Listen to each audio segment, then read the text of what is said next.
আজকের ভিডিওটা শুরু করছি একটা সতর্ক বার্তা দিয়ে। কারণ যদি আপনি বা আপনার পরিবারের কেউ অন্নপূর্ণা ভাণ্ডারের জন্য আবেদন করতে চলেছেন, তাহলে এই ভিডিওটি না দেখলে কিন্তু বড় ভুল হতে পারে। প্রথমে আমি ভেবেছিলাম যে আগের মতোই কয়েকটা সাধারণ নিয়ম থাকবে, কিন্তু তথ্য খুঁজতে গিয়ে এমন কিছু শর্ত দেখতে পেলাম যেগুলো দেখে আমি নিজেই দ্বিতীয়বার যাচাই করেছি। সবচেয়ে আশ্চর্যের বিষয় হলো এই শর্তগুলোর মধ্যে এমন দুটি শর্ত রয়েছে যা অনেকেরই কাছে সম্পূর্ণ নতুন। তো আসলে কি লেখা হয়েছে, কারা টাকা পাবেন, আর কেনই এই নিয়মগুলো নিয়ে এত আলোচনা হচ্ছে, সব কিছু প্রমাণসহ দেখাবো, শেষ পর্যন্ত দেখতে থাকুন। তো বন্ধুরা দেখুন, আমরা কিন্তু ইতিমধ্যেই জানি যে সরকারের পক্ষ থেকে কিন্তু অন্নপূর্ণা যোজনার ফর্ম কিন্তু প্রকাশিত হয়ে গেছে। তো এই যে ফর্ম, সেটা ফিল আপ করা নিয়ে ঠিক আছে ইতিমধ্যে অনেক শোরগোল পড়ে গেছে। ঠিক আছে, 12-13 পাতার ফর্ম মোটামুটি একটা পাবলিশ করা হয়েছে সরকারের পক্ষ থেকে। তো সেই ফর্ম নিয়ে অনেক মাতামাতি শুরু হয়ে গেছে। এবারে এলো সামনে নতুন 9টি শর্ত। হ্যাঁ বন্ধুরা, ঠিকই শুনেছেন, 9টি শর্ত নতুন এসছে, অ্যাড অন হয়েছে। যে শর্তগুলো আপনাদের অবশ্যই জানতে হবে যদি আপনি বা আপনার পরিবারের কেউ অন্নপূর্ণা ভাণ্ডারের সুবিধা নিতে চান।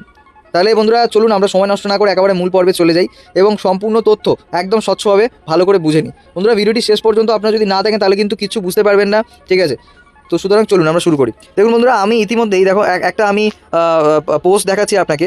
আমাদের যে বর্তমান যে শিশু এবং নারী কল্যাণ দপ্তরের যে মন্ত্রী রয়েছেন, হ্যাঁ, শ্রীমতী অগ্নিমিত্রা পাল, ঠিক আছে, তো উনি তার ফেসবুক প্রোফাইলে, হ্যাঁ বন্ধুরা ঠিকই শুনেছেন, তার ফেসবুক প্রোফাইলে একটা আপডেট দিয়েছেন। ঠিক আছে, অন্নপূর্ণা যোজনা রিলেটেড কিছু আপডেট দিয়েছেন বা কিছু শর্ত দিয়েছেন, যেগুলো আমি এক এক করে আপনাদেরকে বলবো। দেখুন ফর্মে কিন্তু সব শর্ত নেই, ফর্মে কিছু শর্ত আছে, এখন নতুন করে কিন্তু শর্ত এসছে কিছু, যা কিন্তু আমার মনে হয় প্রত্যেকে জানা উচিত।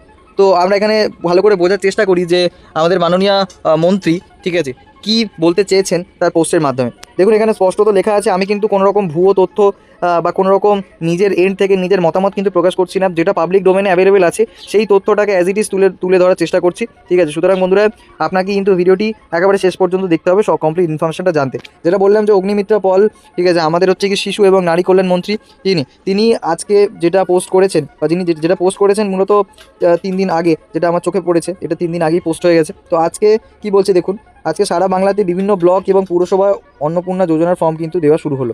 ঠিক আছে, সেটা শুরু হচ্ছে এবার প্রত্যেক সরকারি অফিসে কিন্তু ফর্ম দেওয়া হবে, অর্থাৎ আপনাকে কি গিয়ে ফর্মটা নিয়ে আসতে হবে। ঠিক আছে, কোন কোন জায়গায় পাবেন ফর্ম সেটাও কিন্তু এখানে স্পষ্টভাবে বলা হয়েছে, যে পুরসভায় পাবেন, ব্লক অফিসে পাবেন, গ্রাম পঞ্চায়েতে পাবেন, মানে প্রতিটা সরকারি যে সমস্ত জায়গাগুলো আছে, বিডিও অফিসে পাবেন, হ্যাঁ, এসিডিওতে অফিসে পাবেন, ডিএম অফিসে পাবেন, তারপরে বড়ো অফিসে পাবেন, বাড়িতে বাড়িতে গিয়েও কিন্তু আপনার এলাকাতে ফর্ম বিলি হবে।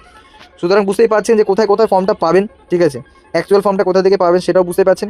এবারে অন্নপূর্ণা যোজনার কারা টাকা পাবেন এটা কিন্তু স্পষ্টভাবে জানিয়েছেন।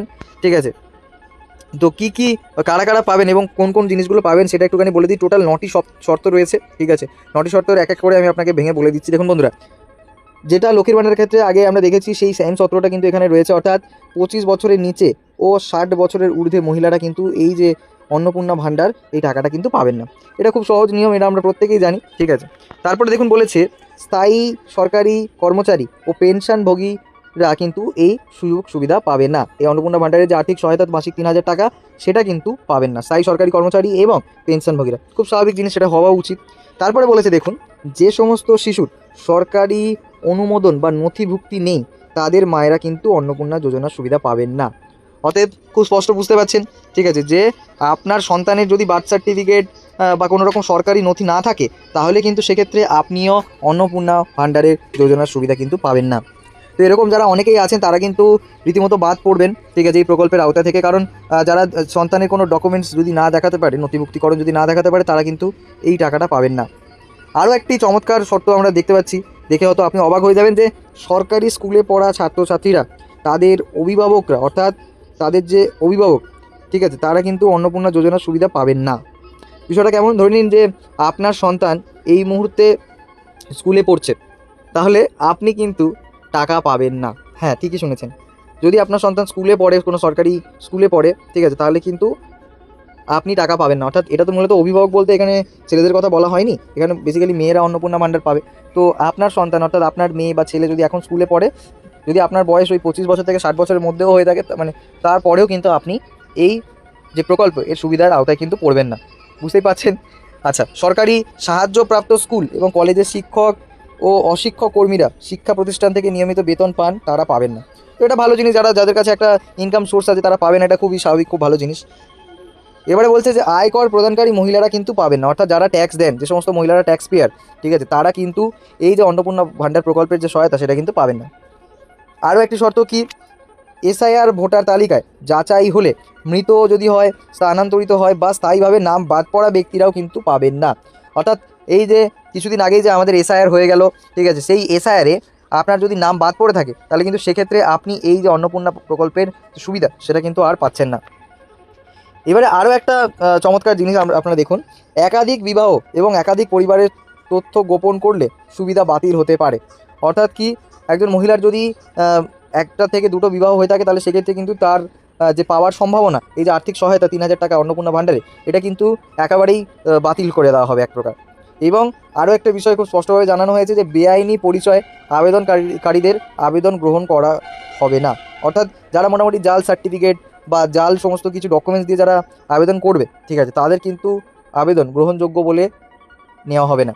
অতএব বুঝতেই পারছেন বন্ধুরা, ঠিক আছে, এই নতুন 9টি শর্ত কিন্তু এই যে শিশু এবং নারী কল্যাণ দপ্তরের যে মন্ত্রী, উনি কিন্তু আমাদেরকে জানিয়েছেন। বেসিক্যালি অন্নপূর্ণা ভাণ্ডার প্রকল্পের একদম শীর্ষ গাইডের পরিপ্রেক্ষিতে কিন্তু ওনার নামটা কিন্তু বারবার সামনে আসছে, ঠিক আছে।